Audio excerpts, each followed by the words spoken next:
bound. By Malala. Paul pulled the envelope out of his leather attaché case and settled into an uncomfortable chair behind a large writing desk. Late afternoon sun filtered in through the bay window but couldn't defeat the dankness of the old house, nor the dreariness of his mood. Luckily, he had the mind to pack a few battery-powered lanterns, and one of them now provided enough illumination to examine his mother's ornate handwriting on the back of the envelope. For Paul it read. He traced the letters with his fingers, each one written with care and love. Pensively, he squeezed the bridge of his nose and released an exhausted breath. He had admittedly taken the loss of his mother very hard, as she was a kind, bright, thoughtful woman taken way before her time, but he was a lucky man, and had married a woman who exuded those same qualities and had been blessed with a daughter whose genes seemingly came from the women in his family. He had received the envelope several weeks before at the allocation of Mother's will. Its content undoubtedly was a letter, most likely full of sage advice and love. He had agonized over opening it, though, as he was unable to come to terms with reading his mother's final words, but his wife, Lauren, had finally convinced him that they might provide comfort rather than sadness. With final resolve, he retrieved a dusty letter opener from the desk and began to read the handwritten letter. To my dearest Paul, there are not enough words in the dictionary to express my love for you, Lauren, and your sweet baby Emily. I only hope that I have shown you that love over your 25 years of life.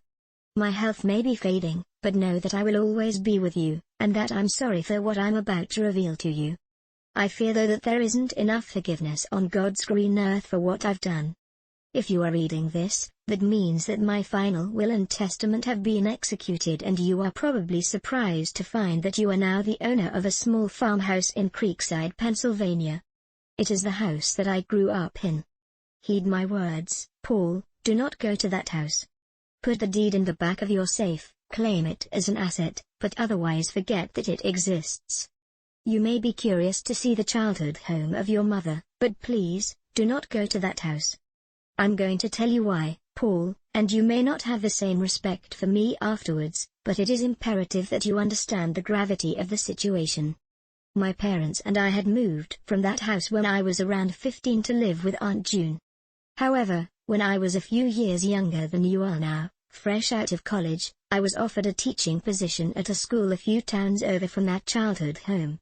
You know, my parents both passed away shortly after we had moved to California, and now I am telling you that they too had left me that house in their will, but they never provided me with the knowledge I'm about to bestow upon you, my poor, sweet Paul. Out of convenience, I moved into the house several weeks before summer ended. The town hadn't changed much, it was still secluded, surrounded by forest, and its residents were still fairly strange and private. They did remember who I was, though, and they definitely remembered the accident that caused my family to leave. As I was buying some groceries, the woman behind the counter recognized me and told me that I shouldn't have come back and strongly suggested that I should turn around and leave right then and there. She grabbed me by the hand forcefully to express her urgency. There was a scar on her arm, just like the one I bear, the one I told you I got from falling off of my bike as a little girl. I was admittedly a little freaked out, but not enough to take her advice. That whole town is a little kooky, and at the time I thought I was being shunned for what happened when I was a teenager, but there was a fearfulness in her tone that has sat with me all these years. The house had remained untouched for 8 years, and I spent that first day cleaning a thin film of dust off of everything. I was exhausted by nightfall, and, feeling that it was awkward to sleep in my parents' old bedroom, I opted for my old one on the first floor. Because my room was small, my bed was flush against the wall, partially covering the only window in its length. A dresser and vanity were against the parallel wall. I remember collapsing into the bed that night, my body aching from moving boxes and cleaning. I'm not sure what initially woke me up that night, Paul. I don't recall a noise that pulled me from slumber, but I was overwhelmed by a feeling that I was not alone. Moonlight through the window cast shadows, but after a quick scan I knew the room was devoid of life save for me. And then I saw it. In the vanity mirror. A reflection of the window. And looking in through the window was a creature that should not exist. That cannot be from this world. Too horrible for words. Just know, Paul, that this thing was evil. Even in the pale light, you could see the vile intentions in its inky eyes and snarling, fanged mouth. It looked excited and hungry. Its grey hands pressed against the glass, each elongated, alien finger leaving a filmy residue behind as it dragged its claw-like nails down the window. My back was turned to it, my feet only a few inches away from its face, separated by a thin plane of glass. I watched it feverishly watch me through the mirror. Unable to tell if it was aware that I knew it was there, I nonetheless felt like it was waiting for me to move. I, however, was frozen with fear. Honestly, if something by the grace of God hadn't stirred me from my sleep, the sound of its screeching nails would have woken me. I was able to quell a surprised reaction and remained still. Maybe it was minutes, maybe it was hours, but the thing finally left. I'd be lying to you if I told you that was the first time I ever saw it, though. I'm so sorry, Paul. There are 3 creeks that run parallel in the woods that surround the town, a few miles apart from one another. Of all the rules given to us children of Creekside, the most important one was that we were not allowed to pass the second creek, and we were strongly urged not to venture too far past the first one.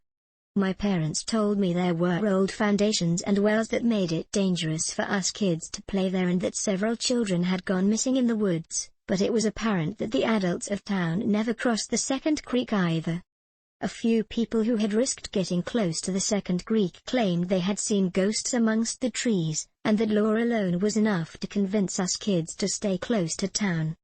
My best friends growing up were Jimmy and Andy.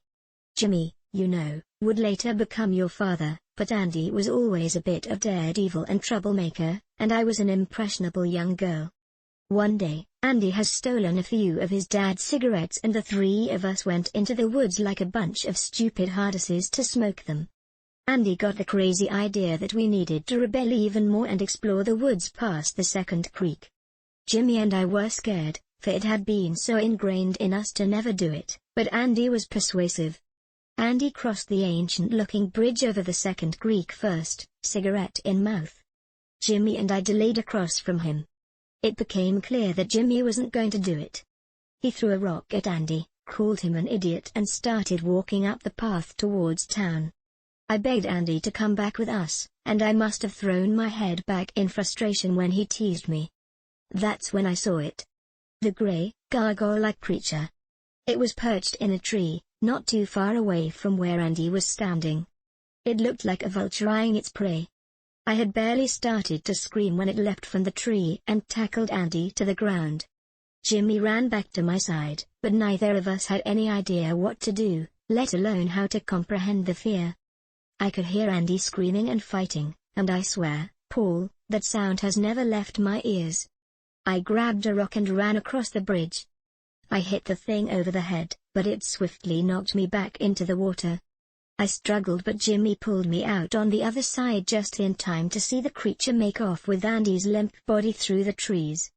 I don't know how long Jimmy and I sat there in shock, but the stars were out when we reached my house. We told our worried parents and the other adults who had gathered there our story. All of them seemed more shocked that Andy and I had crossed the creek than by descriptions of the creature. Jimmy's mom let out a cry of relief when she realized her boy had not crossed, but my parents started packing up loose belongings and clothing hastily. We left town that night, and drove the whole way to Aunt June's, only stopping once, outside of Chicago. My parents died only 6 months later from a disease that doctors couldn't identify. I was young, and didn't understand. Everything was a blur and I couldn't discern one emotion and memory from another. At some point, I started believing that Andy had fallen in the creek and hit his head on a rock, and that my parents' passing was an awful coincidence. It was easier to cope that way. And then I saw that hideous face in the window like it had claimed me nearly a decade before and had been waiting for me ever since. I was relieved when it left, but fearful, for I did not know where it had gone. I remained frozen the rest of the night. Early the next morning, a knock came from the front door. I hesitated, gripped again by fear, but it was Jimmy. A nostalgic reunion was halted by his urgency to discuss something with me. I knew what it was before he even sat at the kitchen table. I wasn't prepared for what he was about to tell me, though, Paul. I'll spare you the details, and tell you only what you need to know. This thing that lives in the woods has been there for a really long time, Jimmy says, far before the original settlement of Creekside. Nobody knows exactly where it came from, or much else about it, only that it was responsible for the vicious deaths of many of the town's children. It likes young blood, Jimmy told me. Nobody could figure out a way to kill it either. But the thing was conniving, and sentient, and realized that if the people left, its food would too. On the other hand, the townspeople feared that wherever they went, the creature would follow. So a deal had been made in blood. Anything that moved between the oval the second and third creek created belonged to the creature, and in turn, the creature would never harm anything that didn't cross that boundary. Jimmy told me I belonged to the creature because I had crossed the bridge, and my parents had been killed because they betrayed the pact. You see, Paul, it's a curse. I know it's hard to believe. It didn't take me long to make the decision to leave Creekside again. Jimmy didn't know definitively what geographically bound the creature, but had done enough research to estimate that it only traveled within the confines of Creekside and nearby townships. He had also discovered similar tales of creatures around the world. These things are all over the place, and, I'm sorry, Paul. This is not important now. Check the files within your father's study, they'll tell you more than you need to know. Don't delve too deep, though. It was his obsession with it that cost him his life, not the car accident I lied to you about. I'm so sorry. Jimmy helped me throw a few boxes into my car, and promised to meet me again soon. I turned around one last time to share a moment of silent solitude with him before I got in my car. As I turned back, I could see terror transform his face. He called my name, but I didn't have appropriate time to react. The creature bounded from the woods and leapt to the roof of my car. It crouched, dropping its face to be even with mine. Sneering, its rancid breath smelled of dried blood. My knees weakened and buckled as Jimmy swooped in to tackle the thing off of the roof. Jimmy fought with all his might, but wasn't a match and ended up crumpled a few feet away from me. In hysterics, I tried to flee but quickly found I had nowhere to run. The thing caught me promptly and dragged me into the woods with little effort. Jimmy composed himself enough to start running after us, screaming for me to make a deal. I lost consciousness before I could make sense of what Jimmy was telling me, a fleeting memory of Andy whispering in my mind. Paul, please remember how much I love you as you struggle to manage the final part of my story. A small fire blinded me as I awoke on cold, damp ground, surrounded by trinkets of times gone by. An old wind-up children's toy. A few dog collars. Andy's engraved lighter. Bones were littered everywhere. The creature sat squat across from me, watching me zealously. It was muttering anxiously and rocking on its wolfish feet. I was surprised, as ancient as Jimmy told me this thing was, to find that it spoke English. Spoiled, it said, gravelly. You spoiled. I remember its coal eyes following me as I nervously brought myself to a sitting position. I knew it was you. Too old now. Spoiled. I seemed to be in a cavern of some sort with two tunnels that faded to blackness, neither discernible as the exit. I haven't forgotten its words, nor the look in its eyes when it stopped rocking. You can't leave. You are mine. You belong to me. You crossed the water. But you are too old to eat. You spoiled. Realizing the thing was contemplating over whether to kill me or not, Jimmy's scream strained through my head, and I understand that he had meant for me to make a deal with the creature for my life. The creature liked to bargain. So I asked it, Paul, what it wanted in exchange for letting me go. It thought a while, before it smiled maliciously. It wanted one of my children, and one of my children's children. I wondered if this thing had been around long enough to inspire Rumpelstiltskin. I don't know, Paul, but I took that deal. I nodded my head, and agreed that when I had children, I would bring one of them to the creature, and if I had grandchildren, I would sacrifice one of them as well. It might seem like a rough bargain, but it would get two for letting one go. You might be sickened now, Paul, but realize that after considering the offer thoughtfully, I simply intended to just never have children. I resolved to give up becoming a mother. I thought I had tricked it. The creature took my hand, cutting its claw deep into my forearm, creating a brand that would bond me for life. Then, it simply let me go. Jimmy, and several others he had gathered, waited at the bridge. None of them asked me how I survived, for they all knew by the scarlet letter on my arm. As you know, Jimmy would leave Creekside and settle with me near Aunt June in California. On good conscience, I couldn't sell the house and put another family in the vicinity of that evil thing. I had become resigned to the fact that I had to abandon the opportunity of motherhood, but could never bring myself to permanently and medically destroy the chance of pregnancy. I just couldn't do it, Paul. And Jimmy and I were careful, even after we married. But, several years later, I became pregnant with you. And your twin brother, Andrew. I know that's a shock. I'm not proud of what I did, Paul, and I regret never telling you about your brother. I knew, though, that the creature would take me, as it did my parents, if I betrayed our deal. The scar on my arm burned long before I gave birth to you. I took that baby, Paul, that infant, only a few days old.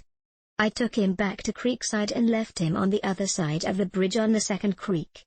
I am unworthy of forgiveness, and to this day, the memory induces nausea and unbearable heartbreak. It was an evil thing for me to do, but it let me watch you grow up into the man you are. I've given you every ounce of goodness I could. And that's why I'm dying, Paul.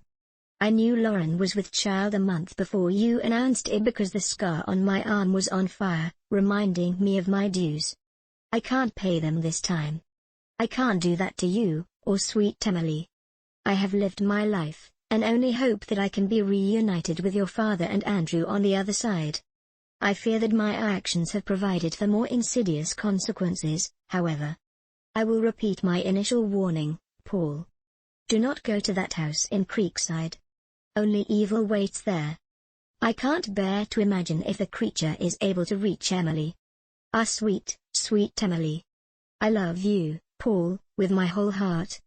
I am so sorry, but do not deserve your forgiveness. Mum. Paul put the letter down on the writing desk.